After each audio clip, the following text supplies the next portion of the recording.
The next leg of my journey takes me back into the desert. I'll first explore the areas around Sand Mountain before heading to the Grimes Point Petroglyph site.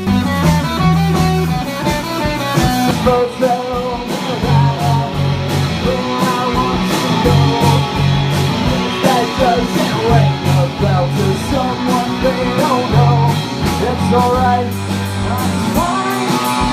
Are you laughing? I wanna be your best friend, I wanna be your president, I wanna be in your life.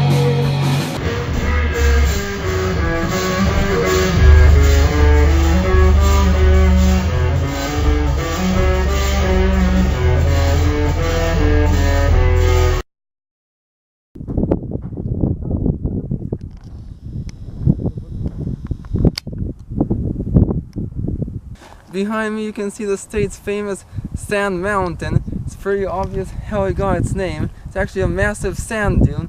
It's over 2 miles long and 600 feet high, and it's one of the largest sand dunes in the country. This is actually a rare sight because sand dunes usually come in large groups, but this one's just sort of off on its own with no other sand dunes around, which is quite strange.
Check this out.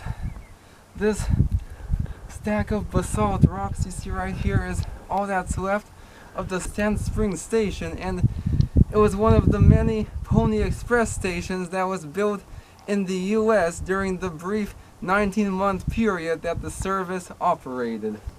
And the Pony Express was a mail service that ran from St. Joseph, Missouri to Sacramento, California, and as the name suggests, it was basically mail service delivered by pony. This station right here was actually built in 1860. The Pony Express service ceased operations the following year with the invention of the telegraph, and the station was reclaimed by the desert, only to be rediscovered by archaeologists in 1975. Oh, this is actually a rare sight, believe it or not. You actually don't see very many cacti in the Nevada desert.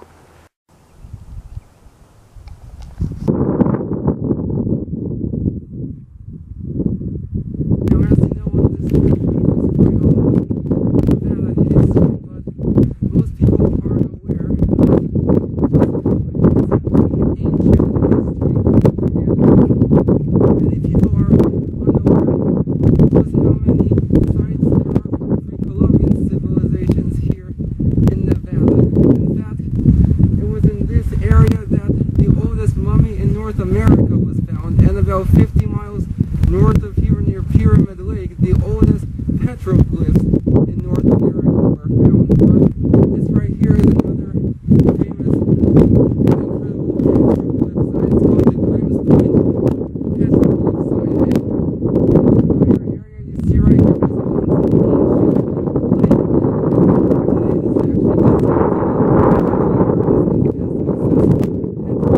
once an ancient lake.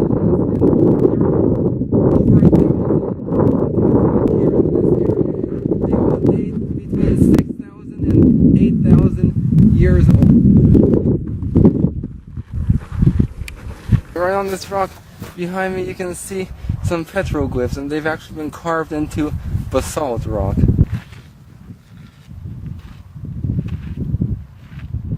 This right here is one of the most famous rocks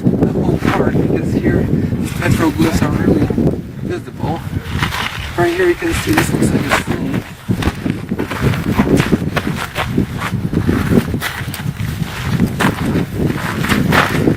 And right here, I think this was supposed to be the top half of a person.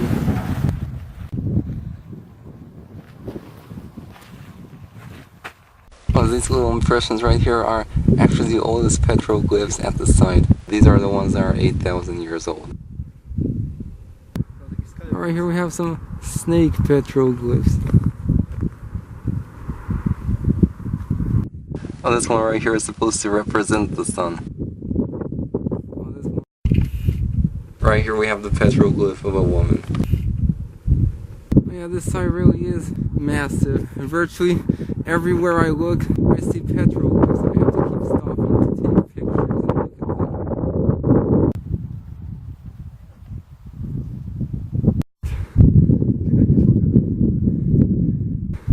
In addition to the 1,000 petroglyphs found here, this region is also home to a series of basalt caves, including one where the oldest mummy in North America was found, so we're gonna check some of them out. So this is not actually like lava.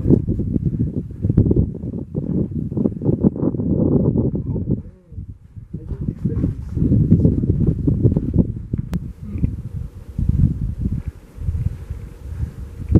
Oh, we have these cool formations above our heads.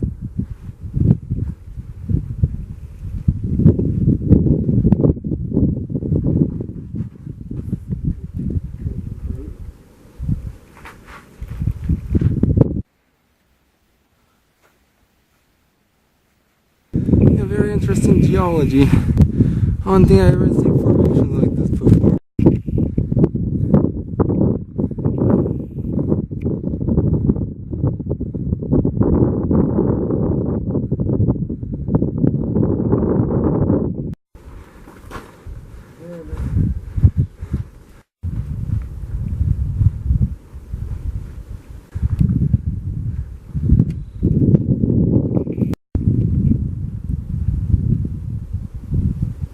This is the thing about Nevada's geographic diversity. This morning we were freezing in a juniper forest and now we're sweating in the middle of the desert. This is more of the typical environment that people think of when they think of Nevada.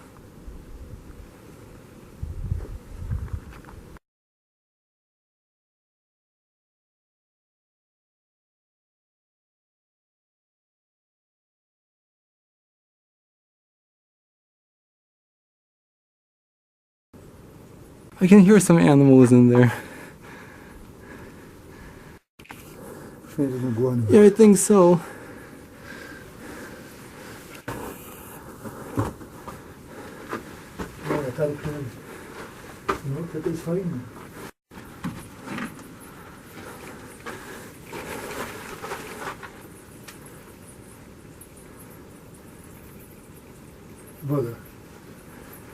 We're inside another cave. High up in the hills. This one's a bit harder to get to. You can see this one's a little deeper. Sorry about the way I'm talking. This place stinks of guano and sort of taking away my breath. And I think that chirping sound I keep hearing might be bats. Yeah, it's hard to breathe in here.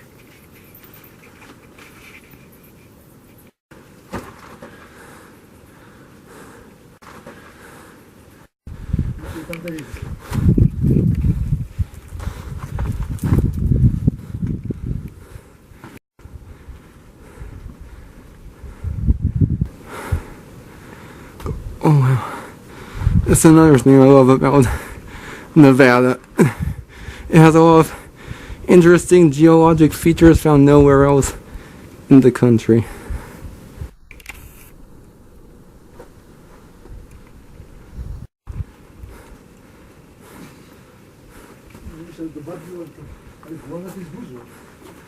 Ja, to śmierdziało. A to mogły być te swallows, ale...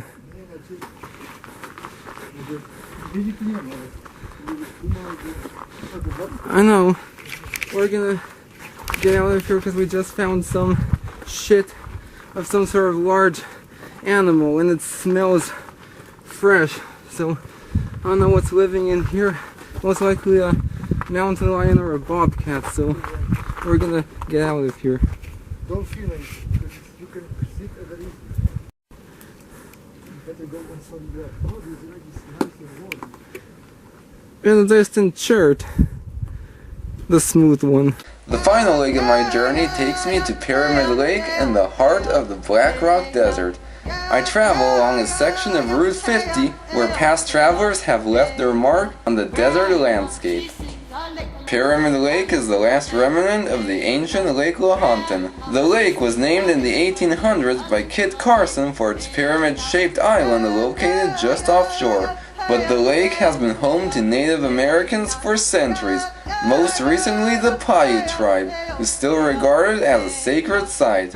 The lake currently sits within the reservation, and a permit must be obtained from the tribe prior to visiting the lake. Though some sections of the lake are off limits to the public due to vandalism by Burning Man hooligans. Today, the lake is known for its flocks of pelicans and its spectacular tufa formations, including tufa arches, one of the rarest forms of arches in the world.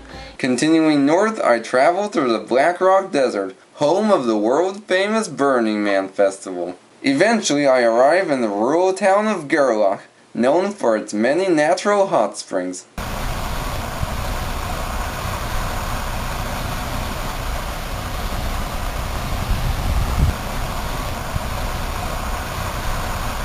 Just north of the town lies a wonder so spectacular that you have to see it to believe it. This bizarre wonder of nature looks like something straight from another planet and defies all logic of what is physically possible on Earth. Known locally as Fly Geyser, it was created accidentally in 1964 while attempting to tap into the region's vast geothermal resources. The man-made well was never properly capped, and dissolved minerals began rising to the surface and accumulating over time, forming a colorful mound of travertine limestone. The mound continues to grow to this day, and constantly spouts hot water up to 5 feet in the air. Its brilliant colors are the result of thermophilic algae found within the travertine. The geyser currently sits on private land. However, the Friends of the Black Rock Desert will be more than happy to help you arrange a tour to this spectacular wonder. I feel extremely fortunate to be one of the few people to have seen this incredible wonder of nature. Amazing.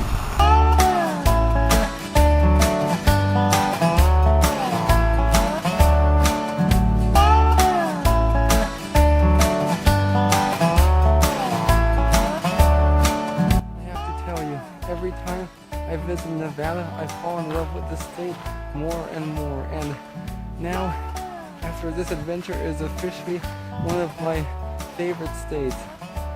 Now, the thing about Nevada is there is plenty to see, but unless you like driving long distances through deserted areas and roughing it, Nevada isn't for you. But if you are that type of person, Nevada is definitely a place worth visiting. As with my previous trips to Nevada, this one surprised me at every turn.